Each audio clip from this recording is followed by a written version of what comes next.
Do you ever think about those TV commercials from the 1980s? The ones so bold, so flashy, and so shockingly persuasive that they would never be allowed on air today? Back then, commercials shaped what families bought, believed, and trusted without anyone questioning the claims. So what made these beloved ads vanish from our screens forever?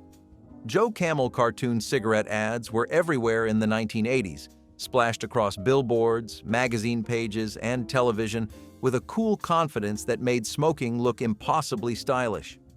The animated camel wore sunglasses, hung out with beautiful people, and carried himself like the smoothest character ever drawn.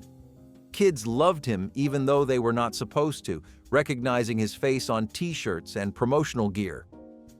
Parents never imagined a cartoon could sell something so dangerous, because the line between entertainment and advertising blurred completely. Families watched these commercials during sitcoms and sporting events, absorbing the message that cigarettes were part of a glamorous lifestyle. What nobody discussed was how deliberately the campaign targeted younger audiences, using bright colors to plant brand loyalty before anyone reached legal smoking age. Once researchers documented how effectively these ads influenced children, regulators banned cartoon mascots from tobacco advertising. Joe Camel vanished from screens as quickly as he had appeared. Today, it is unsettling to think a cartoon once sold cigarettes to a generation that trusted what television showed them. Sugary cereal ads claiming health benefits filled Saturday morning airwaves in the 1980s with animated mascots, catchy jingles, and bold promises that made parents believe breakfast could be nutritious and fun. These commercials showed children bouncing with energy, excelling at sports, and outsmarting their friends, all supposedly thanks to a bowl of sugar-coated flakes. Phrases like "part of a complete breakfast" sat beside images of toast and juice, making cereal seem essential rather than optional. Parents trusted these claims because they came from brands feeding families for generations. Nobody questioned whether a product loaded with sugar could actually fuel growing bodies. Children begged for the cereals they saw on television, and parents obliged, believing the advertisements spoke truth. When nutritional research caught up with marketing, regulators began cracking down on misleading health claims aimed at young audiences. Today, those exaggerated promises would never survive federal scrutiny. The cereal aisle still sparkles with colorful boxes, but the wild claims of the 80s have been quietly retired, reminding us how easily trust can be manufactured. Pharmaceutical ads without side effect warnings ran constantly in the 1980s, painting every pill and syrup as a simple solution to life's discomforts.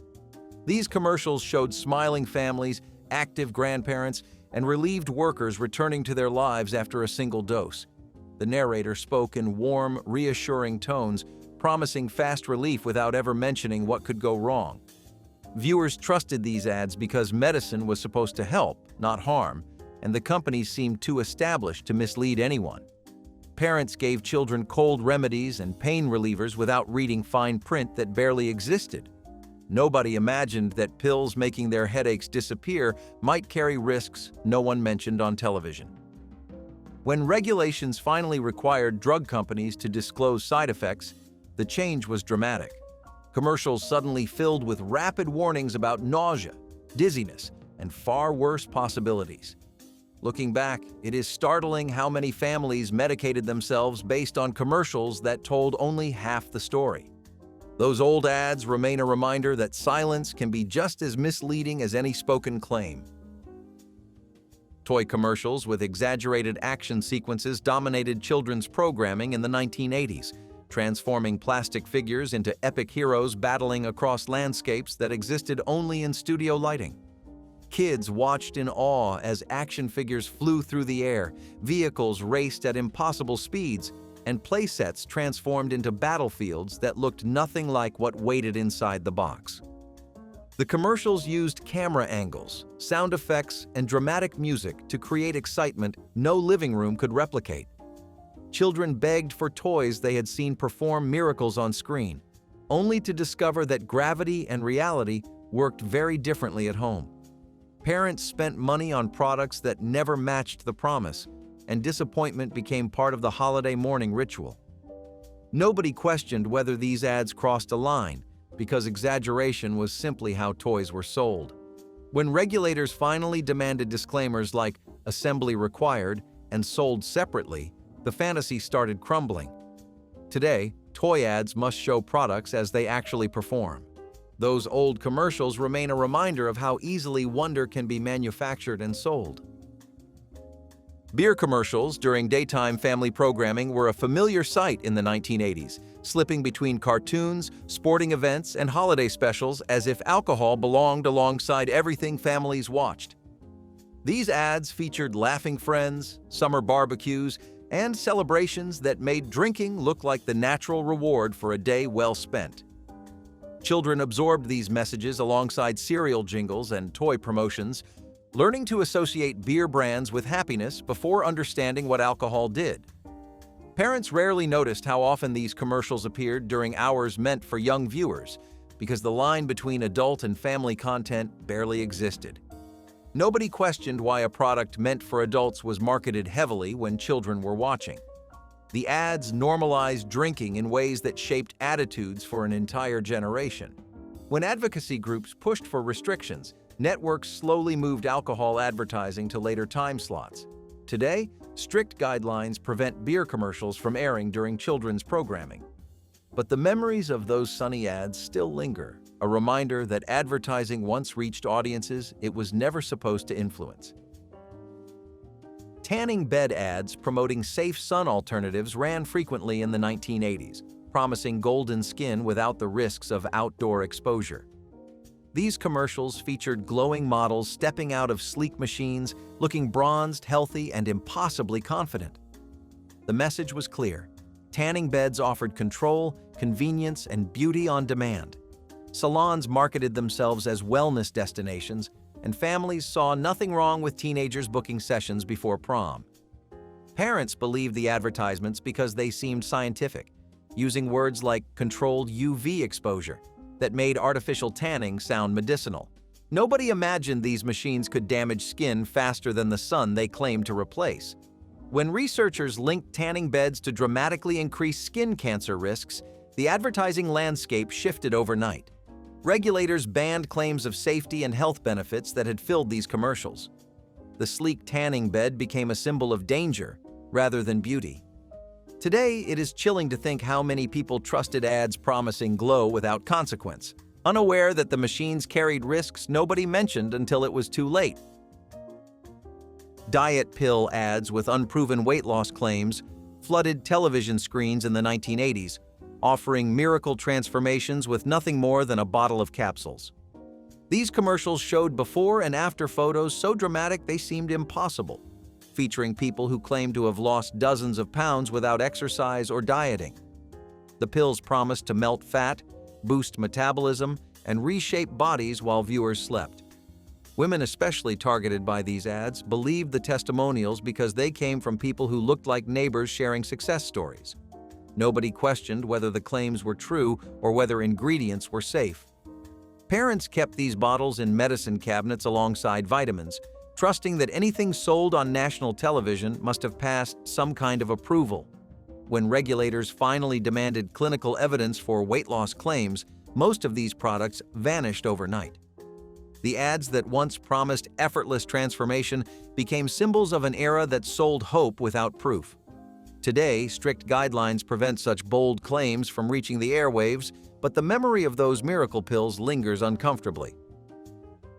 Asbestos product commercials for home improvement aired regularly in the early 1980s, promoting insulation, roofing materials, and fireproofing solutions that promised safety and durability. These ads featured confident homeowners tackling weekend projects with products marketed as the smartest choice for protecting families.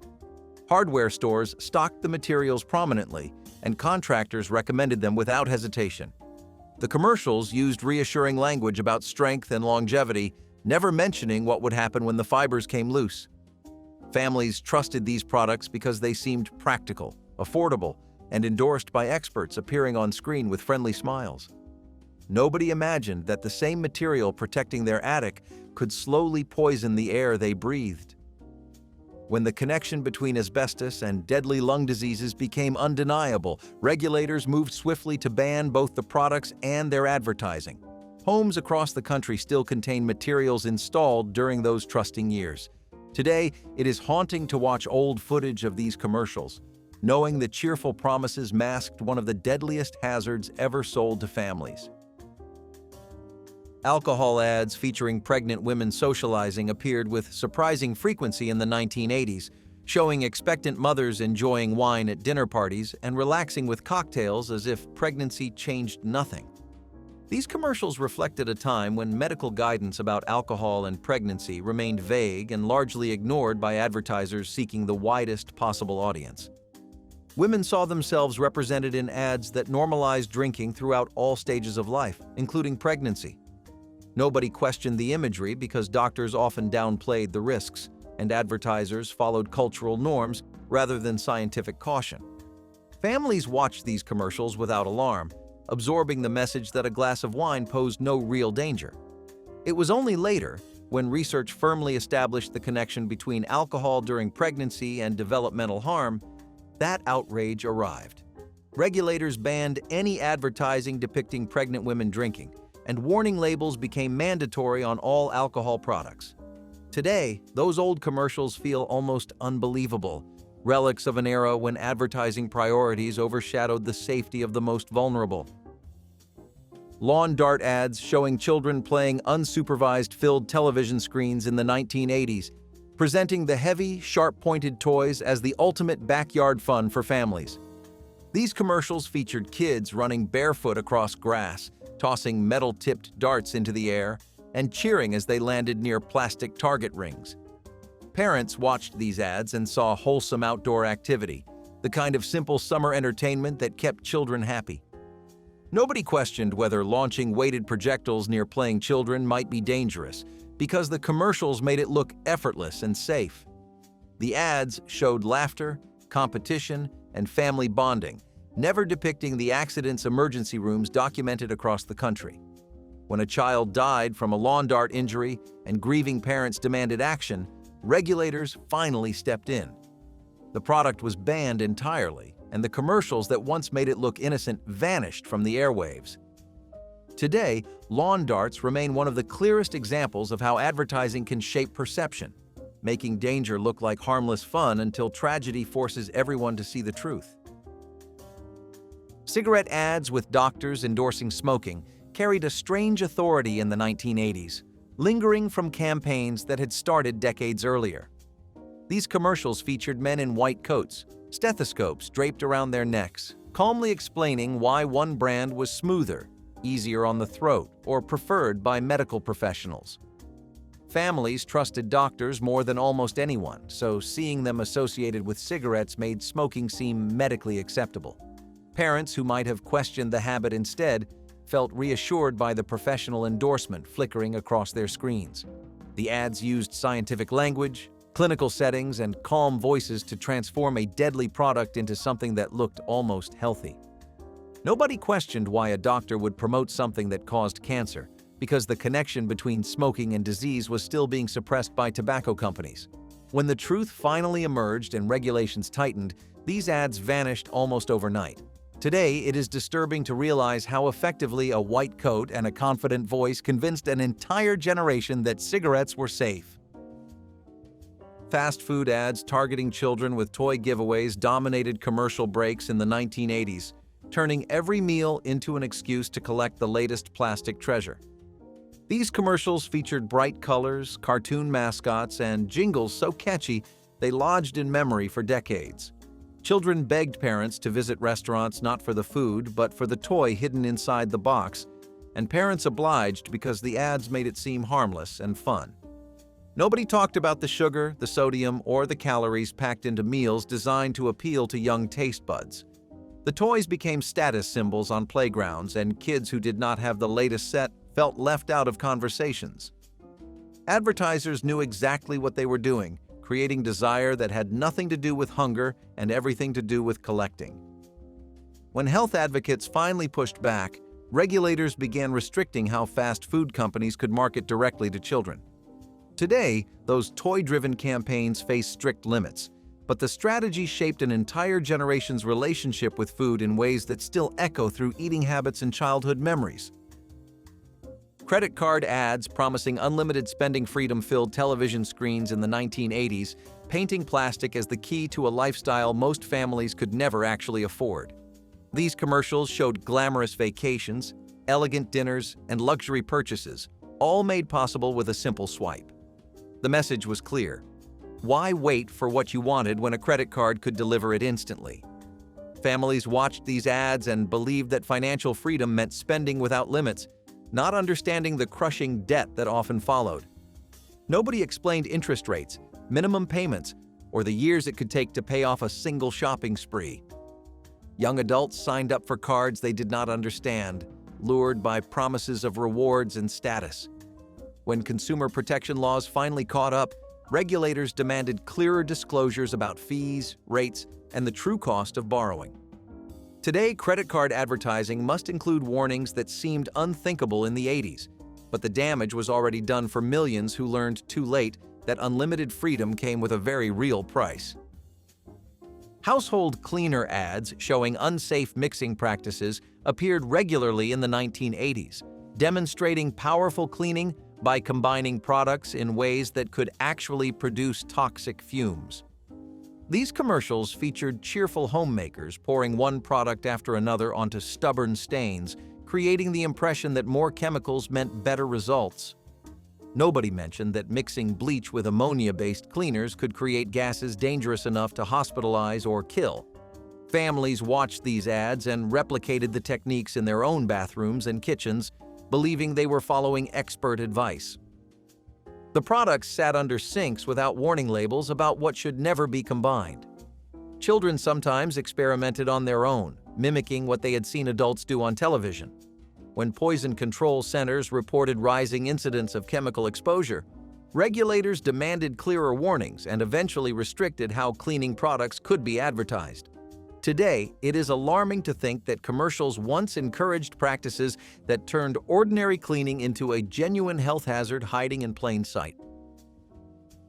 Weight loss device ads with fake before and after photos ran constantly in the 1980s, promising effortless transformation through vibrating belts, electronic muscle stimulators, and contraptions that looked more like torture devices than fitness equipment. These commercials showed dramatic transformations that seemed to happen overnight, with people claiming they lost inches without exercise or diet changes. The photos were carefully staged, using lighting, posture, and camera angles to exaggerate results the devices could never deliver. Families ordered these products from late-night infomercials, believing the testimonials because they came from people who looked sincere and relatable. Nobody questioned whether the results were real or whether the technology actually worked. Parents hid these devices in closets after discovering they did nothing, embarrassed by how easily they had been fooled. When regulators finally cracked down on deceptive advertising, many of these companies vanished overnight. Today, strict rules govern before and after photos, but the memory of those impossible promises lingers as a reminder of how desperately people wanted to believe in effortless change. Car ads showing drivers without seatbelts were surprisingly common in the 1980s, presenting vehicles as symbols of freedom where safety restraints seemed almost unnecessary.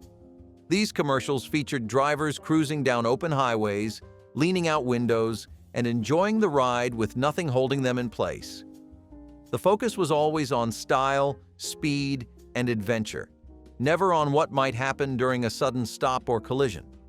Families absorbed the message that seatbelts were optional accessories rather than life-saving devices. Children grew up watching adults drive without buckling up and assumed that was simply how cars worked. Nobody questioned why automotive advertising ignored the very feature designed to prevent death and injury. When crash statistics and safety advocates pushed for change, regulators began requiring seatbelt messaging in automotive advertising. Today, every car commercial emphasizes safety features that once went completely unmentioned. But those old ads contributed to attitudes that cost lives before the culture finally shifted toward buckling up as a basic expectation. Sunscreen ads claiming complete UV protection ran frequently in the 1980s, promising beachgoers that a single application would shield them from every harmful ray the sun could produce. These commercials showed families playing in the surf for hours, confident that their lotion created an invisible barrier nothing could penetrate. The products used terms like total block and all-day protection without explaining that no sunscreen could actually deliver what the advertising implied. Parents slathered children once in the morning and assumed they were safe until sunset, never reapplying because the commercials suggested it was unnecessary. Nobody understood the difference between UVA and UVB rays or knew that protection faded with sweat, water, and time. When skin cancer rates climbed and dermatologists sounded alarms, regulators demanded honest labeling and banned claims of complete protection. Today, sunscreen advertising must include reapplication instructions and realistic expectations. But the burns and damage from those trusting summers left marks that lasted far longer than any tan. Energy drink ads marketed to young athletes exploded across television in the late 1980s, promising enhanced performance, sharper focus, and the stamina to outlast every competitor. These commercials featured teenage sports stars chugging brightly colored drinks before games, suggesting that caffeine and sugar were the secret weapons champions relied on. Parents saw these ads and assumed the products were safe for growing bodies, especially when athletes they admired endorsed them enthusiastically. Nobody mentioned the cardiovascular risks, the sleep disruption, or the dangerous levels of stimulants packed into every can. Kids drank them before practice, during games, and sometimes multiple times a day, chasing the energy boost the commercials promised. When emergency rooms reported rising cases of caffeine-related incidents among minors, regulators began restricting how these products could be marketed to young audiences. Today, energy drink advertising faces strict guidelines about targeting children and teens. But the habit formed in those years shaped consumption patterns that continue affecting health long after the commercials stopped airing. Pesticide ads showing indoor use around children were disturbingly common in the 1980s, presenting bug sprays and foggers as perfectly safe for homes filled with families. These commercials featured mothers spraying kitchen counters while toddlers played nearby, or fathers setting off foggers in living rooms as if the chemicals would magically avoid tiny lungs and curious hands. The products promised to eliminate pests without mentioning the residue that lingered on surfaces, toys, and food preparation areas for days afterward. Families trusted these ads because they appeared during family programming and featured households that looked exactly like their own. Nobody questioned whether breathing insecticide mist might harm children more than the bugs it was designed to kill. When studies linked indoor pesticide exposure to respiratory problems and developmental concerns in children, regulators demanded stricter warnings and usage guidelines. Today, these products carry labels that seemed unimaginable in the 80s. But the casual attitude those commercials promoted left lasting impressions about chemical safety that took decades to correct. Gambling ads during family television hours appeared with surprising regularity in the 1980s, promoting state lotteries, casino destinations, and betting opportunities as wholesome entertainment. These commercials featured smiling winners, flashing lights, and the promise that anyone could strike it rich with just a little luck and a few dollars. Children watched alongside parents, absorbing the message that gambling was a normal part of adult life and perhaps even a path to financial success. The ads never mentioned addiction, debt, or the overwhelming odds stacked against every player. Families bought lottery tickets as casual treats, and children grew up seeing scratch-offs as harmless fun rather than gambling. Nobody questioned whether normalizing these behaviors during hours when young viewers were watching might shape attitudes in damaging ways. When addiction specialists and child advocates raised concerns, regulators began restricting when and how gambling could be advertised. Today, those ads face strict time slot limitations. But the generation that grew up watching them learned to see gambling as entertainment long before understanding the risks involved. Infant formula ads discouraging breastfeeding appeared throughout the 1980s, presenting bottle feeding as the modern, convenient choice for busy mothers who wanted the best for their babies. These commercials featured happy infants thriving on formula, with voiceovers suggesting that science had created something equal to what nature provided. The ads showed professional women balancing careers and motherhood, implying that breastfeeding was outdated, inconvenient, and unnecessary. Hospitals received free samples to distribute, and new mothers left maternity wards with bags full of formula and coupons. Nobody mentioned the immune benefits of breast milk or the bonding that nursing provided. The advertising was so effective that breastfeeding rates dropped dramatically during this period. When health organizations finally pushed back, regulators restricted how formula companies could market their products, especially in hospitals. Today, formula advertising must include statements about the benefits of breastfeeding. But an entire generation of mothers made feeding decisions influenced by commercials that prioritized sales over science. Motorcycle ads glamorizing riding without helmets roared across television screens in the 1980s, showing riders with windswept hair cruising down open highways as symbols of ultimate freedom. These commercials presented helmet-free riding as the authentic experience, the way motorcycles were meant to be enjoyed. The focus was always on rebellion, independence, and the thrill of the open road, never on the skulls that shattered when something went wrong.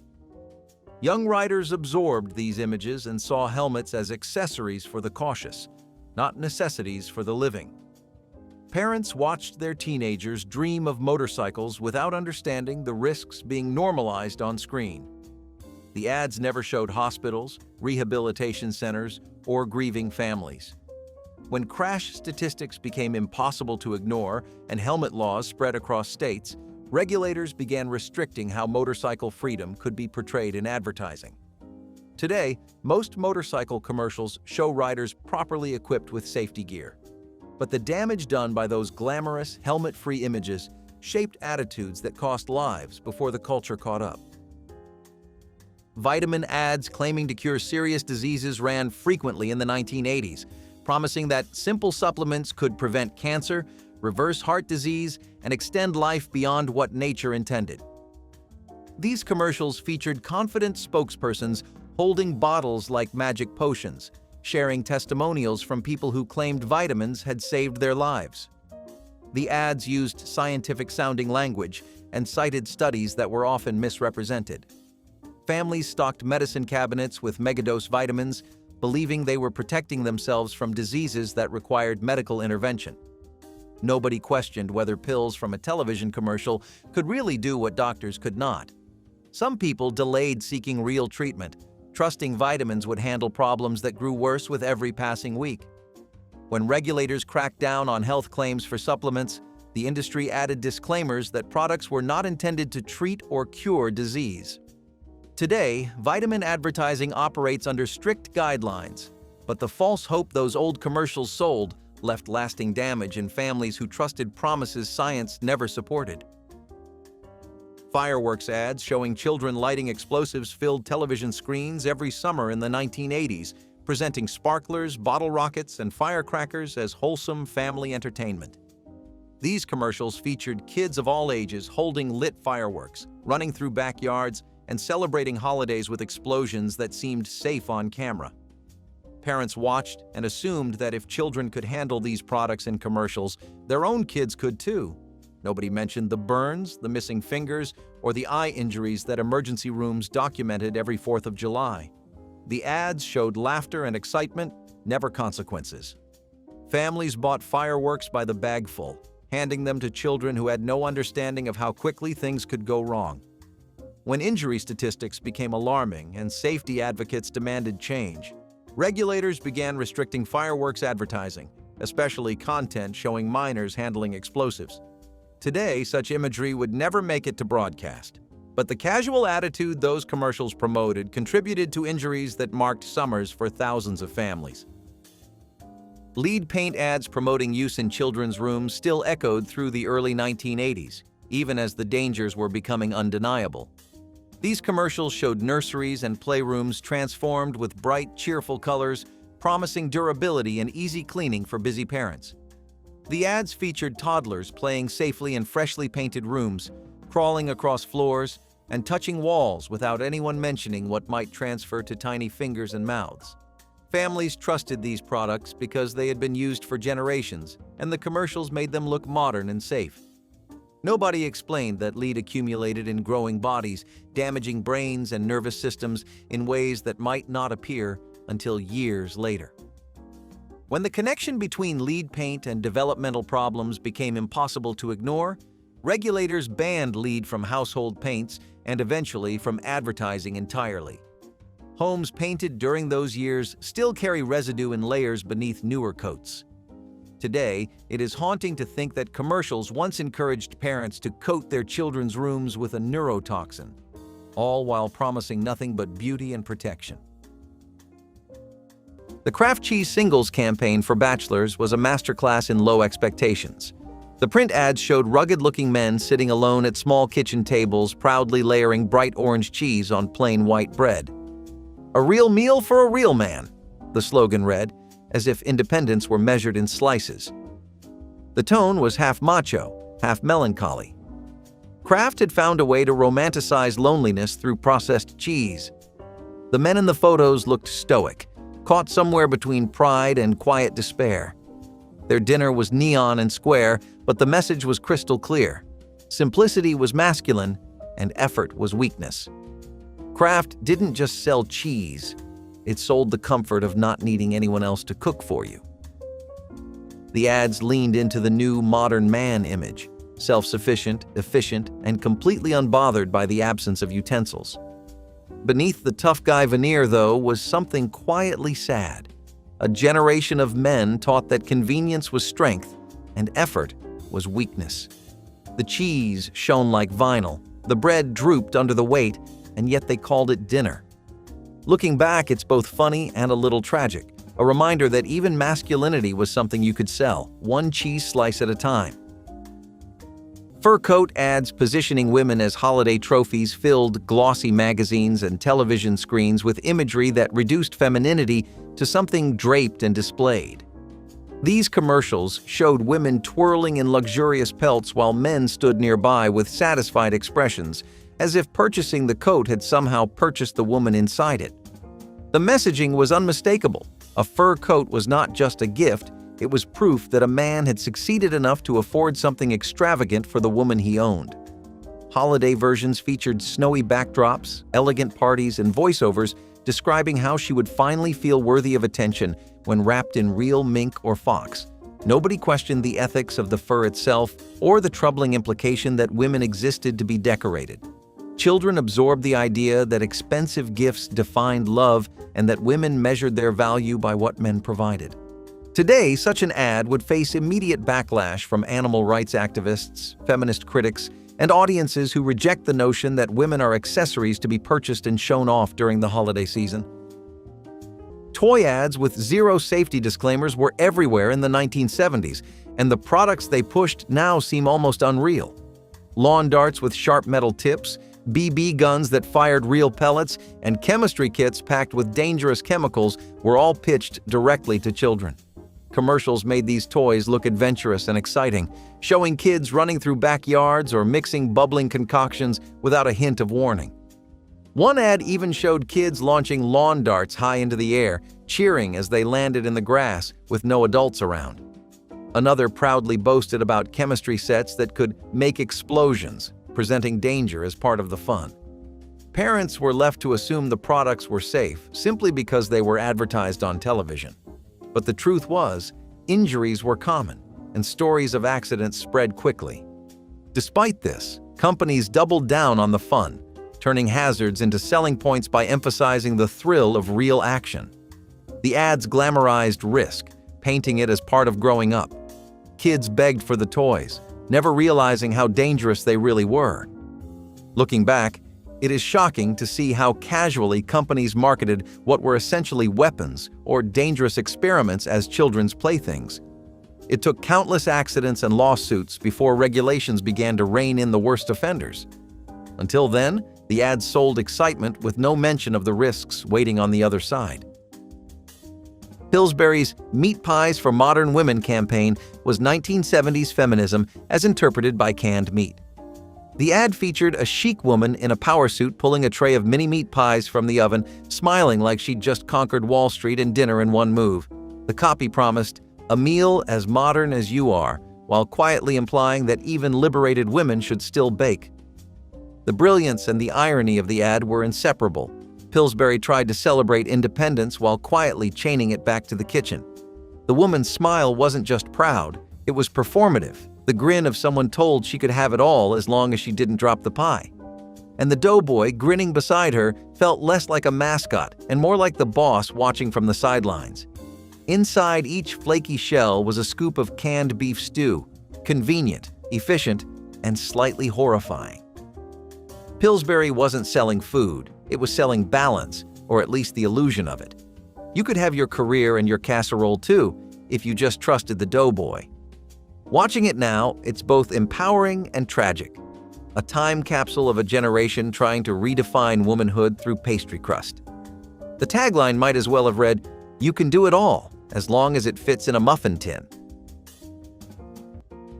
Cologne ads promising women would obey wearers leaned into a fantasy of masculine control that advertisers embraced without hesitation. These commercials showed confident men splashing on fragrance and suddenly finding themselves surrounded by adoring women who seemed powerless to resist. The messaging was direct. Wear this scent, and women will follow your lead. Hang on your every word and do whatever you desire. Holiday versions wrapped this troubling premise in festive imagery, suggesting that the perfect Christmas gift for any man was a bottle of irresistible power. Voiceovers used words like command, conquer, and captivate, framing romantic attraction as something closer to domination. Women in these ads had little personality beyond their wide-eyed admiration, reduced to props that validated the product's exaggerated claims. Nobody questioned whether such messaging was harmful or degrading. It was simply how fragrance was sold, with swagger, fantasy, and deeply problematic undertones. Today, airing an ad that promised women would obey a cologne wearer would be immediately condemned as sexist, dangerous, and wildly out of touch with cultural expectations around consent and respect. Alcohol ads using cartoon characters blurred a dangerous line between fun and adult behavior. In the 1970s, beer and liquor companies experimented with mascots and animation that looked no different from cereal commercials. Smiling animals, dancing bottles, and catchy jingles made the drinks seem playful and inviting. The strategy was deliberate. If kids found the ads entertaining, they would grow into customers who already recognized the brand. Parents might have laughed at the cartoons, never realizing how easily they bridged into children's imaginations. Teenagers were especially vulnerable because the ads seemed youthful and rebellious at the same time. Some even mimicked Saturday morning cartoon styles, slipping right into the same visual language kids trusted. Looking back, it is shocking how openly companies leaned on tactics clearly designed to catch young eyes. These ads showed how little separation there was between child-friendly entertainment and adult marketing. What we now see as exploitation was once just business as usual. Lawn dart Christmas ads marketed lethal toys as wholesome family fun, showing children hurling weighted metal spikes across suburban backyards without a care in the world. These commercials promised hours of outdoor entertainment, positioning the heavy-pointed darts as exciting alternatives to boring board games. Kids in the ads laughed and cheered as darts arced through the air and thudded into the ground, sometimes dangerously close to bare feet and curious pets. Parents watching saw nothing alarming, because outdoor play was valued above all else, and a few sharp edges seemed like a reasonable trade for fresh air. The packaging showed happy families gathered on perfectly manicured lawns, tossing darts with carefree abandon. Nobody mentioned the emergency room visits, the puncture wounds, or the tragedies that would eventually lead to a nationwide ban. Voiceovers encouraged families to pick up a set before Christmas morning, promising memories that would last forever. Today, advertising a toy designed to impale the ground inches from children would never survive a safety review, let alone make it onto the air during holiday programming. The Swanson Modern Family Feast campaign was a love letter to convenience disguised as progress. The print ads and commercials showed a picture-perfect family smiling around foil trays, each meal divided neatly into mashed potatoes, green beans, and a mysterious brown entree. "No dishes, no fuss," the tagline boasted, as if effort itself were the enemy. The mother beamed, holding a steaming tray like a trophy of liberation. For the first time, dinner didn't require pots, pans, or patience, just faith in the microwave and a tolerance for lukewarm gravy. The awkwardness came from the contrast between the cheerful tone and the bleak reality. Everyone eating alone together, focused on their own tray. The 1970s promised that technology would bring families closer, but the Swanson ad shows the opposite, a quiet distance hidden behind the glow of convenience. Watching it today, it feels less like progress and more like a perfectly preserved moment of lonely efficiency. Toy gun ads encouraging real combat for boys dominated Christmas commercial blocks, showing young children charging through backyards with plastic rifles and shouting battle cries.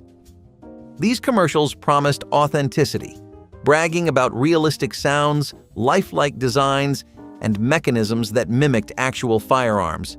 Boys were told to gear up, take aim, and defeat imaginary enemies in scenarios that blurred the line between play and genuine conflict.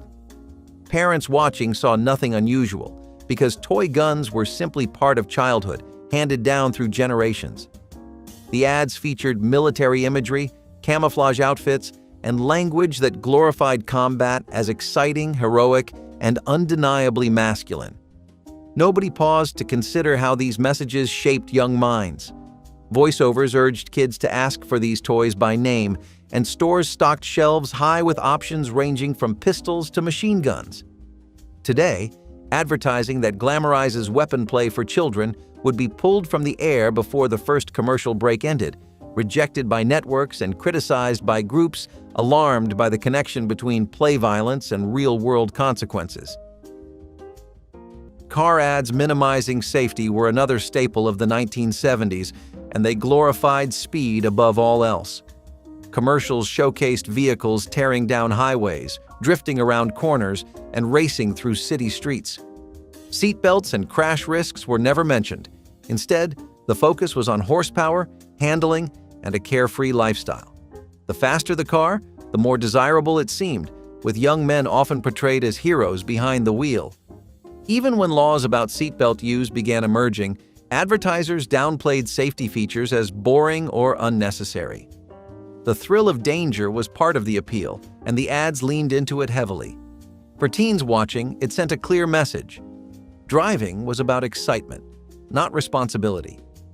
Parents worried, but companies pushed forward, knowing speed sold better than caution. Looking back, the lack of concern for safety feels reckless, especially compared to modern standards. These commercials remind us how long it took for responsibility to catch up with style. The back O's salad revolution ads of the 1970s turned something as simple as soy flakes into a symbol of liberation. Men in polyester suits and women in glittery jumpsuits stood over bowls of lettuce, tossing fake bacon bits into the air with joy that bordered on hysteria.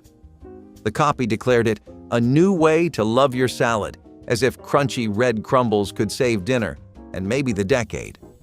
The campaign promised flavor without fat, sizzle without guilt, and glamour without effort. But beneath the glitter and jazz hands was something unmistakably awkward. The idea that throwing fake bacon on a salad could be a lifestyle. The smiles looked a little too wide, the lettuce too limp, the joy too staged. Back-O's weren't just a topping. They were a statement of artificial excess dressed as progress. Watching the ad now feels like watching a fever dream where everyone is dancing to the sound of a salad spinner. Perfume ads, using suggestive holiday innuendos, pushed boundaries that seem shockingly bold by modern advertising standards. These commercials featured sultry voiceovers, lingering glances, and imagery that barely concealed what the fragrance supposedly promised: seduction, passion, and irresistible allure. Holiday versions wrapped this sensuality in red velvet, mistletoe, and suggestive taglines about what might happen after the gifts were unwrapped. Women were often positioned as objects of desire, their only purpose to attract attention and satisfy fantasies. Men were encouraged to purchase these perfumes as gifts that would transform their partners into something more exciting and available. The messaging reinforced ideas about women existing primarily to please, wrapped in glamour, and sold as romance. Children watching holiday specials absorbed these images without context, learning early that femininity was tied to desirability. Nobody thought twice about airing such content during family programming. Today, broadcasting perfume ads laden with sexual innuendo during holiday viewing hours would be rejected by networks concerned about complaints and cultural expectations of appropriateness. Beer commercials featuring kids or teens are perhaps the most unsettling examples of advertising gone too far. Some spots blurred the line, showing minors in scenes of celebration or casually included in parties where beer flowed freely. The implication was clear. Drinking was part of growing up, and everyone, even the young, could join in. Smiling teens clinked glasses, or children appeared in the background of ads that otherwise focused on adult fun. The casual nature of these portrayals made alcohol look normal and harmless for all ages. Critics called them out, but companies defended the ads as playful or symbolic. The truth is, they were planting seeds early, using images of youth to build comfort with their products. Looking back, it is hard to imagine how these spots ever aired without backlash. Today they feel shocking, but in their moment, they were brushed off as clever marketing. It is a chilling reminder of how blurred the lines once were. Before he crashed through walls and shouted his way into pop culture, the Kool-Aid Man was just a pitcher.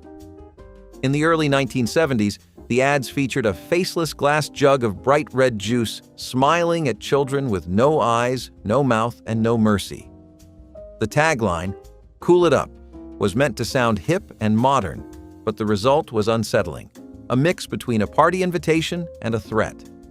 Children in these ads danced in slow motion while the faceless pitcher poured itself into glasses as if Kool-Aid had achieved sentience. There was no mascot, no character, just a glowing red liquid promising instant happiness in powder form. Parents were told it was the fun way to keep kids cool, never mind the sugar high that followed. Looking back, these early ads feel like the calm before the storm, the era when Kool-Aid was trying to figure out what joy looked like and accidentally landed on something vaguely sinister. When the Kool-Aid Man finally appeared, smashing through walls like a suburban superhero, it almost felt like the drink itself had escaped its glassy prison. Nothing screams health and hedonism quite like disco dancers celebrating imitation bacon. Household cleaner ads showing women in servitude portrayed scrubbing floors and polishing surfaces as expressions of feminine devotion rather than shared household labor. These commercials featured wives and mothers on their hands and knees, cheerfully attacking dirt while husbands relaxed in nearby rooms, blissfully unaware of the effort happening just out of sight. Holiday versions added festive pressure, reminding women that guests would judge their homes and, by extension, their worth as homemakers. The products promised to make the endless cycle of cleaning faster, easier, and more satisfying, as if joy could be found at the bottom of a bucket of suds. Voiceovers praised the dedicated woman who kept her home spotless despite the chaos of the season. Children absorbed these images, learning early that cleaning was a woman's responsibility and pride. Men were absent from the labor entirely, appearing only to appreciate the gleaming results. Today, depicting women as sole custodians of household cleanliness while men contribute nothing would spark boycotts, social media backlash, and accusations of regressive stereotyping that no brand could afford to ignore. Sugary cereal ads with toy bribes turned breakfast into a marketing battlefield. Every Saturday morning, commercials offered kids not only colorful cereal, but also the promise of a toy tucked inside the box. Marketers aggressively used giveaways, plastic cars, action figures, or stickers to hook children into begging their parents for the brand. The cereal itself was often little more than sugar-coated shapes, but the toy made the purchase irresistible. Kids compared collections at school, swapping duplicates and bragging about rare finds. Parents often gave in, knowing the real prize was not nutrition, but appeasing the excitement of their children. For advertisers, the toys were an easy way to build brand loyalty and guarantee repeat purchases. The strategy worked so well that it became nearly impossible for healthier cereals to compete. Looking back, it is shocking how openly companies marketed sugar under the disguise of fun. The ads sold childhood joy in exchange for long-term habits, and many of those cereals still carry the legacy today. In the 1970s, nothing said cultural celebration like a taco kit and a handful of stereotypes. The Mexican Night ad campaign showed cheerful suburban families donning sombreros, strumming guitars, and laughing over tacos that came from a box. The message? Authenticity was just a seasoning packet away. The kits themselves were simple: taco shells, powdered mix, and a sense of adventure. But the marketing was pure theater. Even the food styling was exaggerated, with overstuffed tacos spilling neatly staged lettuce onto red tablecloths printed with cacti. The families beamed beneath cartoonish sombreros, unaware they were starring in a caricature disguised as dinner. It was innocence wrapped in imitation, a national pastime served in crunchy shells. Every photo looked like a school play about Mexico, staged in a living room. The awkward charm lies in how earnestly it tried to make tacos exotic while keeping them unmistakably American. The copy called it a fiesta the whole family can enjoy, which really meant mild spice and maximum safety. Looking at it now, you can't help but cringe and smile at once. It's kitschy, tone-deaf, and completely sincere. Proof that in the 1970s, even dinner came with a costume. Whiskey gift set ads for the man who has everything positioned hard liquor as the ultimate expression of holiday generosity between men. These commercials showed elegant decanters, crystal glasses, and richly packaged bottles, presented as prestigious tokens of respect. The messaging implied that real men appreciated fine whiskey, and gifting it demonstrated sophistication and taste. Holiday versions leaned heavily into imagery of crackling fires, leather armchairs, and cigars, painting a picture of refined celebration reserved for men of distinction. Nobody questioned whether normalizing alcohol as a default gift might encourage overconsumption. Voiceovers described flavor profiles with reverence, treating each sip as an experience worth savoring. Women appeared only as servers or admirers, reinforcing the idea that whiskey culture belonged entirely to men.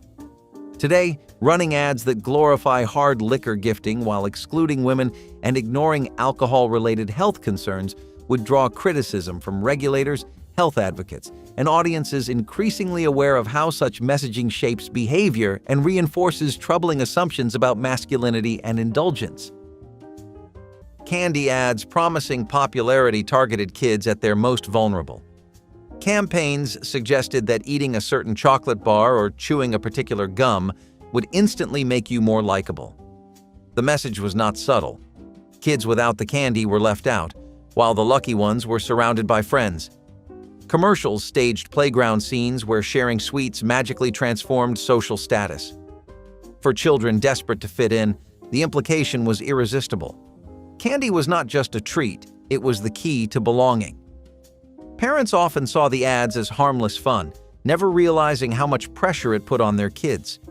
The reality was that sugar companies were selling more than sweets. They were selling acceptance.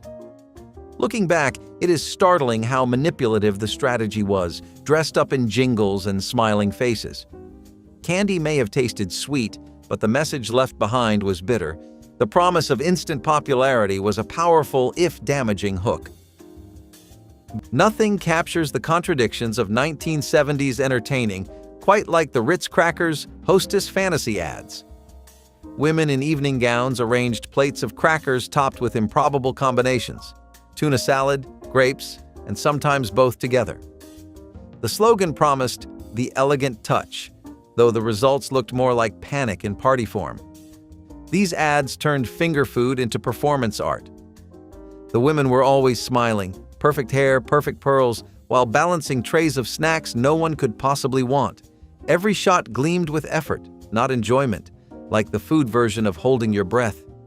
The women posed like models in a cooking catalog, each canapé a tiny act of self-control wrapped in mayonnaise. The message was simple and cruel. Grace was something you could fake with enough crackers and composure. Ritz wasn't selling flavor, it was selling control. The fantasy that with just one box of crackers, you could become the perfect hostess, unshaken by chaos. The irony, of course, is that it was chaos: the toppings, the pressure, the performance. It's the kind of elegance that wilts under scrutiny. Today, it's impossible not to laugh at how seriously they took it and how proudly they posed beside the world's most confusing canapé. Easy bake oven ads, targeting only little girls, reinforced gender expectations that seem painfully outdated by modern standards. These commercials showed young girls in aprons and bows, baking tiny cakes and cookies while boys were nowhere in sight, as if cooking was exclusively feminine territory. The messaging was clear. Girls belonged in kitchens, preparing food for families they would someday serve just like their mothers. Holiday versions featured girls presenting their creations to proud parents, absorbing lessons about domesticity wrapped in pastel pink packaging. Nobody considered that boys might enjoy baking, or that girls might prefer building rockets or playing sports. The toys themselves were marketed as preparation for adulthood, training wheels for a lifetime of household labor. Voiceovers praised little homemakers in the making, using language that now reads as limiting rather than empowering. Today, gendering toys so explicitly would invite boycotts, criticism from parenting groups, and accusations that the brand was actively discouraging children from exploring interests beyond traditional roles assigned by birth. Weight loss ads pushing amphetamines were disturbingly casual in their approach. In glossy magazines and late-night commercials, energy pills were marketed as the perfect way to slim down quickly. The ads promised not only rapid weight loss, but also more energy, more confidence, and even better moods. Teenagers and adults alike saw these products as modern miracles, never realizing the dangers hidden inside. Amphetamines were presented as harmless aids, often alongside smiling women in bikinis or business attire. Doctors were quoted or actors posed as experts, lending the campaigns a false sense of authority. For young women especially, the pressure to stay thin made these ads incredibly powerful. Families flipped through pages that treated dangerous substances like harmless supplements. The shocking part is how normalized it was, as though popping pills was no different from drinking a cup of coffee. These ads highlight just how far companies went to profit off insecurity, no matter the cost. Kraft's Perfection salad was the stuff of suburban legend, a towering gelatin mold stuffed with shredded carrots, cabbage, celery, and dollops of mayonnaise. The tagline, "Your guests will talk about it," was probably the most honest line ever written, because there's no way anyone could see it and stay quiet. The ad's photo showed the quivering mass perched proudly on a silver platter, catching the light like a chandelier made of regret. It was meant to be classy, the ideal centerpiece for modern hostesses who wanted sophistication with a spoon. But sophistication melted under the weight of lime gelatin and mayonnaise. Guests in the photos smiled politely, holding forks mid-air, while their eyes said, "Why?" It was the 1970s obsession with form over flavor, a world where food didn't have to taste good, it just had to jiggle dramatically. Today, Perfection salad stands as a beautiful disaster, proof that the road to elegance was paved with mayonnaise and questionable ambition. Candy cigarette ads teaching kids to smoke like grown-ups were marketed directly to children as harmless holiday treats, packaged to look exactly like real tobacco products. These commercials showed kids pretending to puff on white candy sticks, imitating the adults they watched lighting up at every family gathering. The messaging was playful but deeply troubling. Smoking was cool, sophisticated, and something to aspire to once you were old enough. Holiday versions featured children unwrapping candy cigarette packs from stockings, practicing their best grown-up poses while parents chuckled approvingly.